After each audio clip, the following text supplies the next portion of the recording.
Bayam guai bu ma cayang non nan ratin ne jirata o kam yi chuai kher kan ye ngai yer chuai kher tender e kire anga pera ke yer anga pa e yurata de amale ja ti ga yer e male ja ti ku tondir ke belai na ken dun ti achiran singin o nang yu pieng wa ri bai pieng bi ma da yen nang ran di bana mara kor yiren yi ai wara ke to ne man purana ma ko ni ko ga mai da pi ko la tiktok ken achi pun o ken piot pe yong ba le bai ni ma jong jong ra chol ma da yen chan wir e loy roti ku kwar ba do ti man wir ko ke lo chi ya gi mar ya ku win ga ri no bai ne win ko la represent juba yung na de le ba le ko ai wir ma le cha ku ja ko ba ni al go e chop you know ya wa ji ken chira lo ji man ran ne wet tira na una nga pe ne e wir ku jer ba dom pi to ber ba ko nam pe ke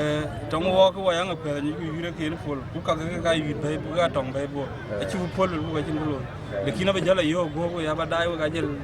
ga be jala lu chi ti nga chu wo jran so ba yu lum ga te ji ko la ka lo campaign man campaign lo be kriya gana ler ke ne governor nin tren ko lo ga jira ne karaya wa chi wa yu da lo aya kara lem ke man Akhirnya nam pela ri nai bialu ya kucing tang tasi ka pela ri. Acu kan ngem wat tangku. Bumba di jawa lekin wei wat tangku kan ga yuwa ka toy. Ka cha gua chan me ma lo ya. Ran mangode ne chol de na le chiran jal kur. Ai chol kur ma nyom ma pai. Cha gua. Oh ma me ne mangode den ga kan ga ko kan nyal ma lo ma ma ka chi. Kaca jalcin kome jana di cikuera. Kanga yaro wa ko gero ga ke ba. Ai makarau kene nial ke ngar ga ngar buma nial e bugai makarau bugai ti. Ye kirngu diri ran tueng na ran tueng ba ga ngwe ba lu la ka ta chien. Aya lu la ma me rir ke kwat ku nial ke boti nial e ma me ra ji gwai. Ka ba i go ya wo ko ai dai wo ko chi da ma ba ngi ti tu ka to nyin. Niala ji gwa ka no ngi ti tu man. E panda ni me ko an jol ga ko ku bi ba ti yen long wotin. Na ji ko ni ko ga le be yir be ya yen itom. Ku yire ka pya da cho ba gweri. Ken yen ga chu lwel. Jaman ko le ko ka chwa kir. Ka buru ga lo mi ga la yire. Ka buru ga mi bi mit ga la. So kene a junior cuman ni ali ga kiran ong le yura ga to pingo ran ba ong le lu gu no pe na dong yeten ya ga kwen nga so ke na yu ngin bele pan bo ra ci pet A ko ji ga ke ni ba ga ma de ga miol bin man ni ga ngin ga e ka rong bin biya la bin a che ga ma la ga yer ke man ne de ni al ji ong par ne man de kin ko be jamu ne ke ne bu bol ga do ya yer ga ci ga ra jamu ne ka ra du Yang kedua kanang kiri banang kincil. Aku mai ciloi nai wo ko to bangan kaci ini. Lekin kau ki. Kai bayan ga je pe jing ka jai ke ni ma kai ya aku ma ga biar se yong. kemaran ba nan bin ya to ke go e bi ya pol ko pol a che ki man ne ci wo pol on jora to ji man ku jor go ka kin kire ci ben kan e palle pol de kan e palle ci ni mikila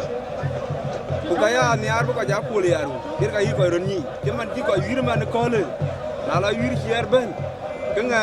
ni gra la ci ku ka ji ko be no an ku ge na ran ja la kwet ke ku ji ayi nga ben ku le ran de ni garir ka bela quran de ni garir ka bela man ko lu ko ko man ka ni ra la quran bo nga ci te ken yo akuma war ci ale e le ran ko no akuma ci war ko war ko ni orui ko war ya mi ya kam ta ke yo orui wa kule ka kuma den ga pa ya kuma den a ci ko mu to goda ci na non ki ka kuma i gado wo ja yo man ko la non ki ka kuma i go anger ma mi ko to nyal ma lu ko to do na ke ko to jin ma jak ko to bol ma tin go na ki ka kuma i bola ci la non ki ka kuma wari ko jin ya ko non ki ka kuma wari kuma long de ko ga ja ta su jun ne loy koran kin ko ga retire general la ga retire ma yare juma ne ngwe ne ngade kwan farman ci ta ga mo ci abrati ba jun jolin ciare ci jur ma ne jur ga cirga ne ma mara yor jur ga kin dal ma le ko je ma ne adoro ni ne no kwaye wok yin wa to kwaye wok ga gwai jan ke ne la ke gwai man ko ja ko ji ganin ke ko ji ganin jan ma mera yore ngere yal ma le ga bonin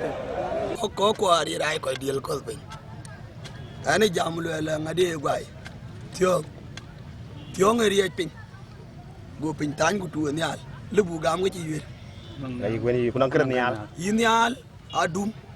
kay gweni dum kana ay gu chol dum ken kena akam le ya akam to ga akam ne akam ke yi gam kulu ar wir ya jang ke aji le ajanga bu ku go le ja jang gwai aja akam gam yi video ya to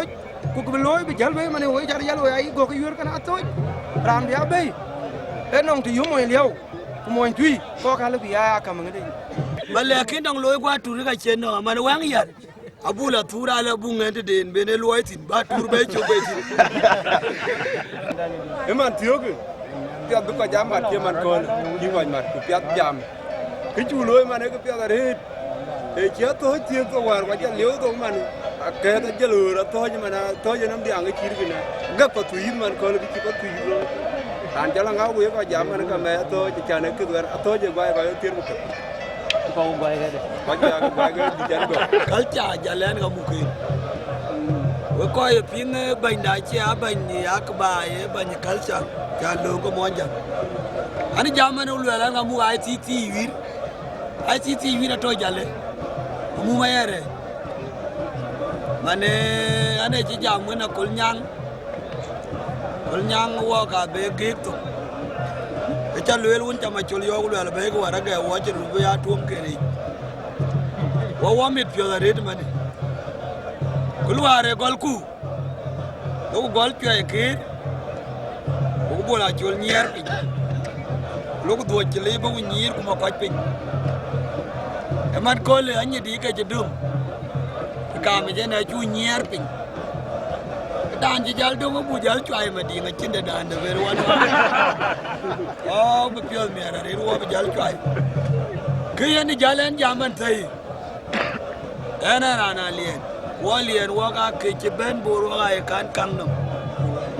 nang mo ngwala di lo la yani area jare spinai ye na ke jare ti amir ka ra ri re e mo ali an ko je ko kin no mane yu lo la e gwala e kin ni lo ga nyin man kaw ana wa mit pyo ko gwala e ke ga ko pyo ga yire chin ne chin mitla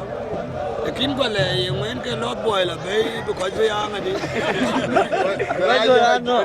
ya lel bu ko ja jam ya di mana di yo mo ali an ko